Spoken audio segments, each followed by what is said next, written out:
Hi, I'm Linda Zhou. I use the She series. I'm 20 and I will be representing the China segment. Yeah.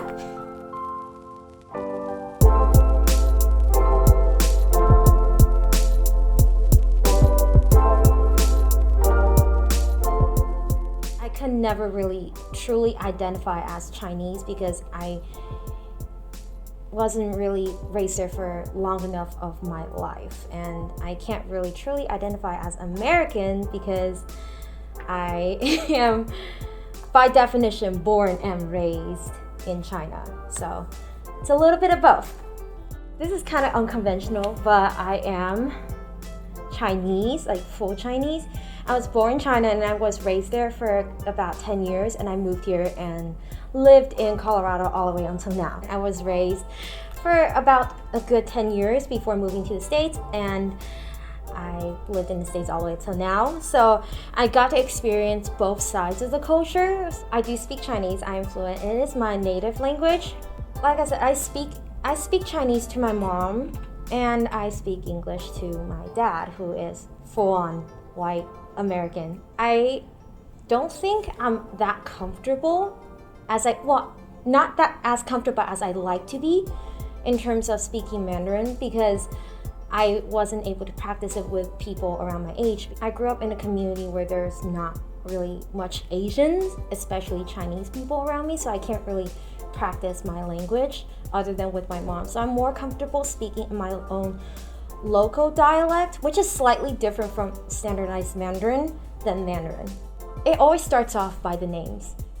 You could have the most, I would say, European sounding name or Western sounding name as possible, but your last name is always a telling factor of your ancestry, your heritage, and your identity. And teachers will be like, Chu what? No, never mind. I'm not even gonna try on this one. Who is this person? This is taken from one of the multiple experiences that I've had. From the very beginning, from your name, they've already have assumptions about you, about what you like, what your possible family life could be like, or your identity, what foods do you like, and because of your name.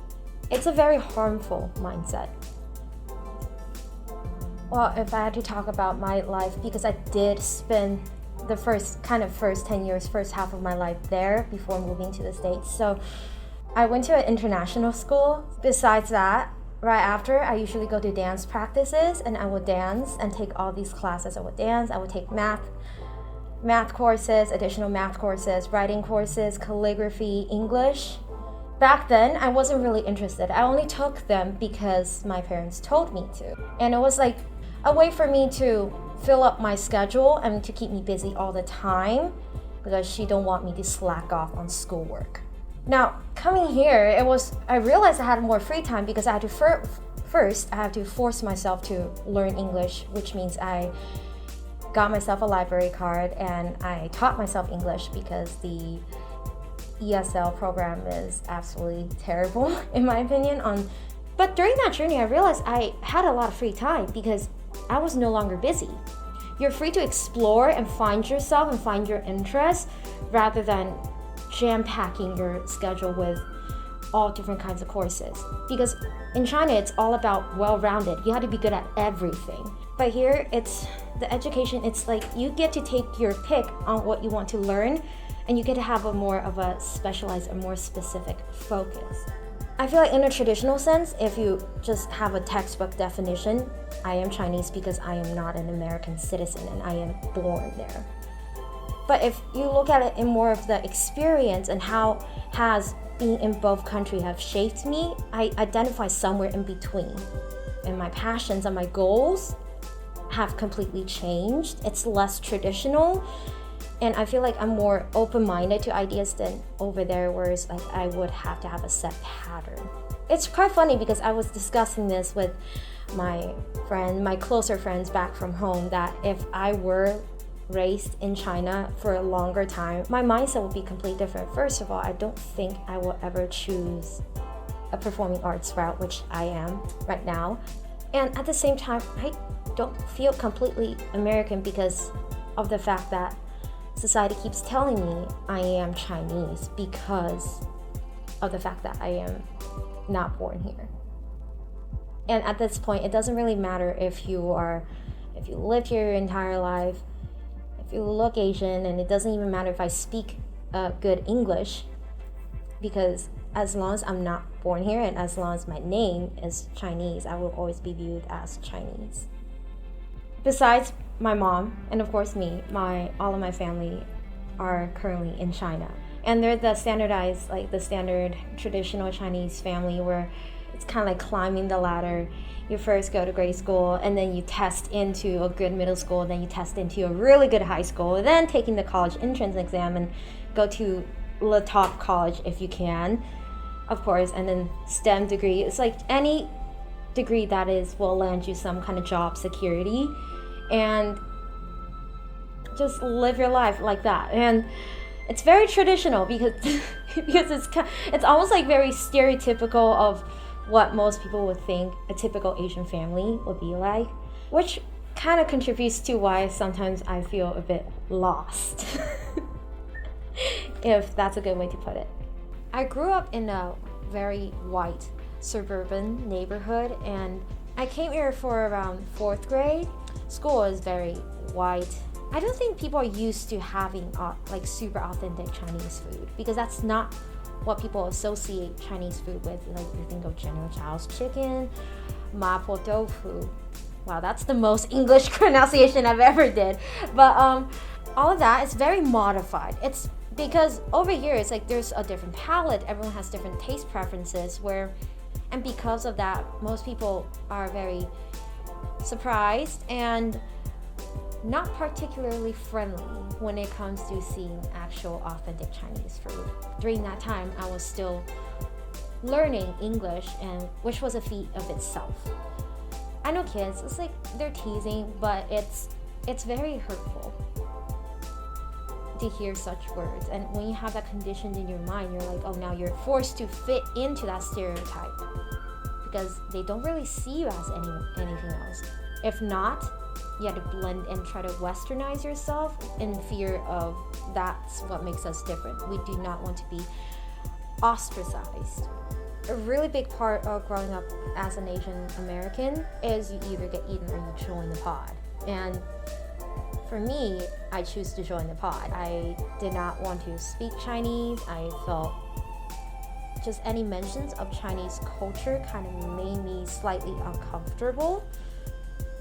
Honestly, I don't know why. It's like I should be ashamed of my culture and my identity and over something that I absolutely have no control over whatsoever.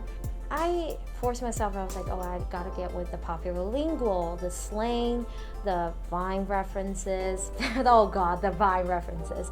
But I mean, they were good. They're fun. But it's like I come to a realization that nobody's interested in my culture unless it's popular. As an Asian person who have gone through the journey of being constantly teased and made fun of my culture, to seeing that shift and that change to where people are like, have you seen this C-drama? Have you seen this K-drama? Have you heard the new K-pop song by this band that's released? I would say that something like this, I would never expected this type of treatment, let's say 8 years ago. And to see that progress from people making fun of being Asian versus embracing it and sometimes problematically fetishizes it, and that's a whole nother category. It's a good feeling to see Asians in productions and to see people having a good reaction to it, because for the first time it feels like, oh, you're being seen and you're being heard, and we have found a way to express ourselves. So to have all of that stereotyped, it does not help. Rather, it only boxes them in more, because they're like, oh, I don't fit into the stereotype. Then what am I? It's a terrible feeling to feel lost and feel disconnected. So, yeah. If I were talking to my younger self or someone who has some sort of similar experience as me, I would say, take your time.